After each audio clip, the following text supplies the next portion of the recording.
Good morning everyone! Welcome back to my channel. Text Nation po guys, good morning. So, dito po tayo sa bypass sa Tagaytay.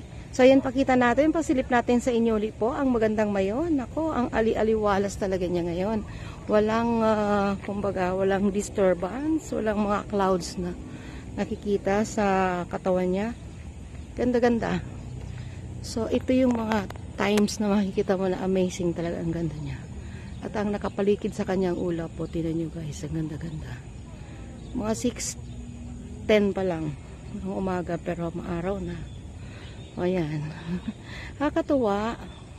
So, nag-walking kami dito. Araw-araw para maging fit ba. So, ito ang view dito. Lagi-lagi naman siya lang ang nandiyan na view, pero araw-araw, iba pa rin ang itsura niya. Iba pa rin ang gandang makikita mo sa kanya.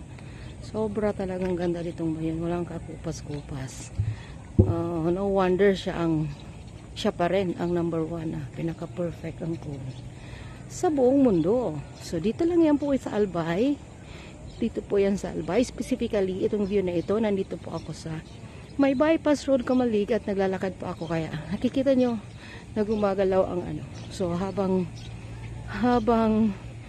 lumalayo tayo sa lakad natin, hindi pa rin nagbabago ang itsura ng mayon. Although pag lumipat tayo sa kabila, makita mo iba naman ang itsura niyan. Try natin.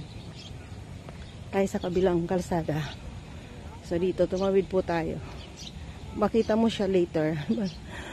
Para lapit-lapit niya.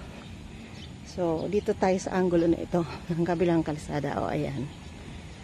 Ganda pa rin, sobrang ganda. So kahit saan ka pumunta, hindi nagbabago talaga ang shape niya. Perfect talaga ang kanyang pagka triangle. Nakakatuwa. So, sana po nag-enjoy kayo. Salamat. Samahan niyo po ulit po sa mga susunod na walking sa umaga. Bye-bye po. God bless.